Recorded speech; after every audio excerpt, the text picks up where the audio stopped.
Hello. ए राजा जी कहिया घरे आई बहो? का घरे आई तू तो इतनी फरमाइश बता दे अगर साल भर कमाब तबन तू कही का हो। अच्छा हमार बात सुना। सुनावा।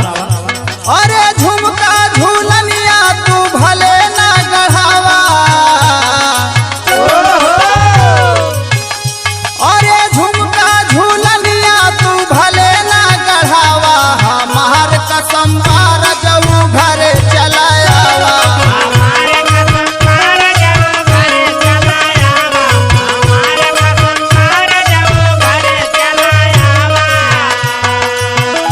अरे झुमका झूलनिया तू भले ना गढ़ावा, हमार कसम मार जाऊ घरे चला आवा।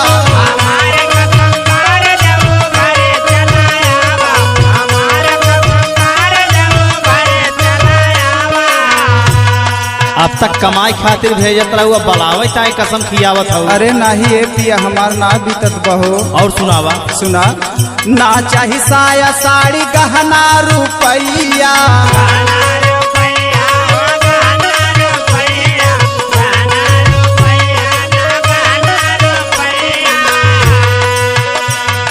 रजऊ तोहार लागे बड़ी तेज मोहिया,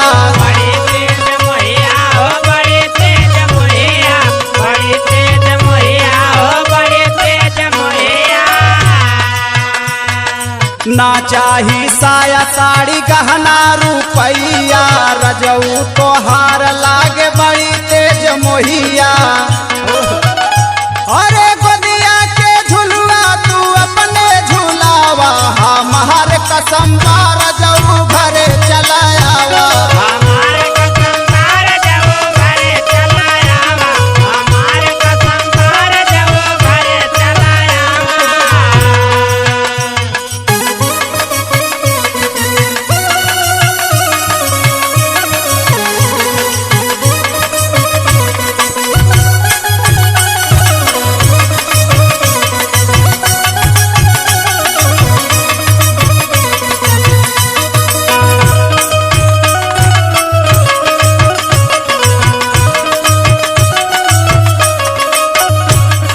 सब कर बलम देखाया गईले घरावा,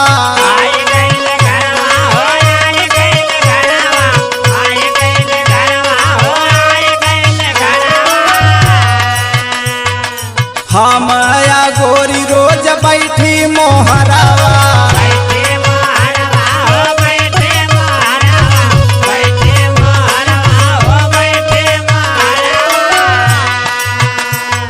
सब कर बलम देखाया गईले घरावा, हम या गोरी रोज बैठी मोहरावा।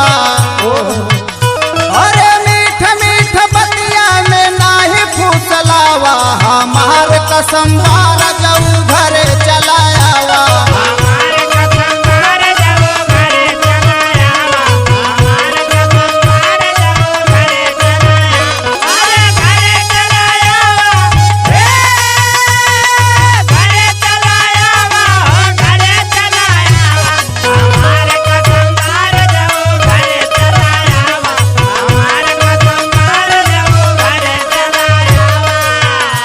जानत हूँ। हाँ बोला। अरे तोहका खातिर मांग टीका नथुनी हार करधन कुल एकदम गढ़ा के ले चिंता जिन नाही नाही मार बात सुना। सुनावा सुनावा। राहु घर में अंदर तोहर जानिला रहनिया,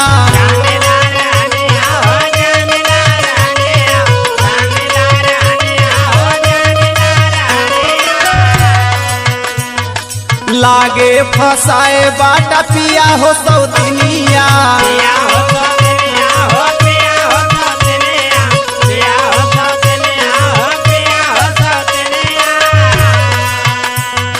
राहुल धर्मेंद्र तोहर जानिला रहनिया, लागे फसाए बाटा पिया हो सौतनिया। अरे 3-5 हमके तू नाही पढ़ावा, हमार कसम मार जाऊ घरे चला आवा।